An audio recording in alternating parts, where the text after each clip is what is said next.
ದಿಗಂತ್ ಅಪಹರಣ ಅಥವಾ ನಾಪತ್ತೆ ಪ್ರಕರಣ ಅಂತ ಆದ ಸಂದರ್ಭದಲ್ಲಿ ಬಹಳಷ್ಟು ಅದನ್ನ ಒಂದು ಮತೀಯ ಉದ್ವಿಗ್ನತೆಗೆ ತಿರುಗಿಸುವಂತ ಒಂದು ಪ್ರಯತ್ನ ಆಯಿತು. ಒಂದು ಸಾಧಾರಣವಾದಂತಹ ಒಂದು ಬಾಲಕನ ನಾಪತ್ತೆ ಪ್ರಕರಣ ಆದಾಗ ಯಾವುದಕ್ಕೆ ಆದ್ಯತೆ ಕೊಡಬೇಕಿತ್ತು ಅನ್ನುವಂಥದ್ದು ಪ್ರಶ್ನೆ.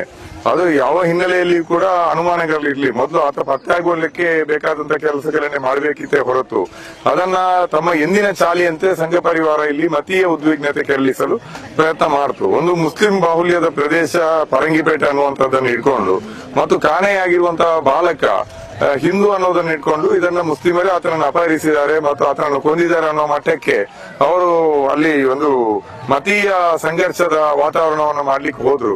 ಅಷ್ಟು ಮಾತ್ರ ಅಲ್ಲ, ಬಂದ್ಗೆ ಕರೆ ನೀಡಿದಾಗ್ಲೂ ಕೂಡ ಒಂದು ಬಾಲಕ ನಾಪತ್ತೆ ಆಗಿದ್ದಾನೆ, ಅದು ಏನೇ ಆಗಿರ್ಬೋದು, ಆತನನ್ನು ಪತ್ತೆ ಹಚ್ಚಬೇಕು ಅನ್ನುವಂಥದ್ದು ನಾಗರಿಕರು ಆಗ್ರಹಿಸಬೇಕು. ಅದಕ್ಕೆ ನಾಗರಿಕರಾಗಿ ಆಗ್ರಹಿಸಬೇಕೆ ಹೊರತು ಧರ್ಮ ಜಾತಿಗಳ ಚೌಕಟ್ಟನ್ನು ಇಟ್ಕೊಂಡು ಆಗ್ರಹಿಸುವಂತ ಸರಿಯಲ್ಲ. ಅದು ಕೂಡ ಇವರು ದ್ವೇಷದ ಅಜೆಂಡಾವನ್ನು ಇಟ್ಟರು. ಅವತ್ತು ಬಂದ್ಗೆ ಕರೆ ನೀಡಿದಾಗ್ಲೂ ಕೂಡ ಕೇಸರಿ ಶಾಲುಗಳನ್ನು ಹಾಕೊಂಡು ಬರಬೇಕು ಅನ್ನುವಂತ ಕರೆಯನ್ನ ನೀಡಿದ್ರು. ಮತ್ತು ಇದರ ಹಿಂದೆ ಅನ್ಯಮತೀಯರಿದ್ದಾರೆ ಮತ್ತು ಡ್ರಗ್ಸ್ ಅದು ಇದರ ಕೈವಾಡ ಇದೆ. ಮತ್ತು ಈ ಗಾಂಜಾ ಡ್ರಗ್ಸ್ ವ್ಯಸನಿಗಳು ಮತ್ತು ವ್ಯಾಪಾರಿಗಳೆಲ್ಲರೂ ಕೂಡ ಪೆಡ್ಲರ್ಗಳೆಲ್ಲರೂ ಕೂಡ ಮುಸಲ್ಮಾನರೇ ಅನ್ನೋ ರೀತಿಯಲ್ಲಿ ಮಾತಾಡಿದ್ರು. ಅದರಲ್ಲಿ ಕೂಡ ಅಲ್ಲಿರುವಂತಹ ಮುಸ್ಲಿಂ ಬಾಹುಲ್ಯದ ಒಂದು ಪ್ರದೇಶ ಏನಿದೆ ಅಮೆಮಾರ್ ಅನ್ನುವಂತ ಇಡೀ ಆ ಗ್ರಾಮವೇ ಕ್ರಿಮಿನಲ್ಗಳ ಊರು ಮತ್ತು ಅಲ್ಲಿ ಗಾಂಜಾ ಮತ್ತು ಡ್ರಗ್ಸ್ ಪೆಡ್ಲರ್ಗಳ ಊರು ಮತ್ತು ಅಲ್ಲಿ ಅತಿ ಅಪಾಯಕಾರಿಯಾದಂತಹ ಊರು. ಅಲ್ಲಿ ಬಹುಸಂಖ್ಯಾತ ಸಮುದಾಯದವರು ನಡೆದಾಡ್ಲಿಕ್ಕೆ ಸಾಧ್ಯ ಇಲ್ಲ ಅನ್ನುವಂತ ರೀತಿಯಲ್ಲಿ ಭಾಷಣಗಳನ್ನ ಮಾಡಿದ್ರು.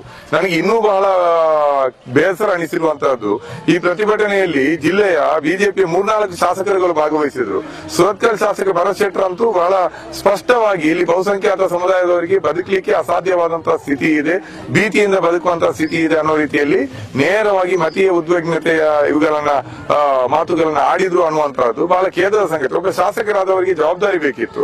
ಮೊದಲು ಬಾಲಕರನ್ನ ಪತ್ತೆ ಹಚ್ಚಲಿ, ಆಮೇಲೆ ಯಾರು ಏನಂತ ಆಗ್ಲಿ. ಒಂದು ವೇಳೆ ಅದರಲ್ಲಿ ಅದನ್ನು ಕಿಡ್ನಾಪೇ ಆಗಿದ್ರು ಕೂಡ ಆ ರೀತಿ ಮಾಡುವಂತ ಅಗತ್ಯ ಇರಲಿಲ್ಲ. ಕಿಡ್ನಾಪ್ ಆಗಿದ್ರು ಕೂಡ ಅದರಲ್ಲಿ ಮುಸ್ಲಿಮರ ಪಾತ್ರ ಇದ್ರೂ ಕೂಡ ಅದು ಕ್ರೈಮ್ ಅಷ್ಟೇ, ಅದು ಕ್ರಿಮಿನಲ್ಗಳ ಕೃತ್ಯ ಅಷ್ಟೇ. ಅದನ್ನ ಒಂದು ಇಡೀ ಧರ್ಮದ ತಲೆಗೆ ಕೆಟ್ಟುವಂತ ಪ್ರಯತ್ನಗಳು ಕೂಡ ನಮ್ಮ ಪ್ರಜಾಪ್ರಭುತ್ವದ ಮತ್ತು ನಮ್ಮ ನೆಲದ ಕಾನೂನಿನ ವಿರುದ್ಧ.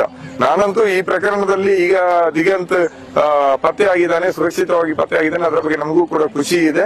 ಮಾತ್ರ ಈ ಸಂದರ್ಭದಲ್ಲಿ ಈ ರೀತಿಯಾದಂತಹ ಇದನ್ನು ಮತೀಯ ಉದ್ವಿಗ್ನತೆಗೆ ನಿರ್ಮಾಣಕ್ಕೆ ಮಾಡಿದಂತಹ ಪ್ರಯತ್ನಗಳು ಸಂಘ ಪರಿವಾರದ ಪ್ರಯತ್ನವನ್ನು ಬಲವಾಗಿ ಖಂಡಿಸ್ತೀನಿ.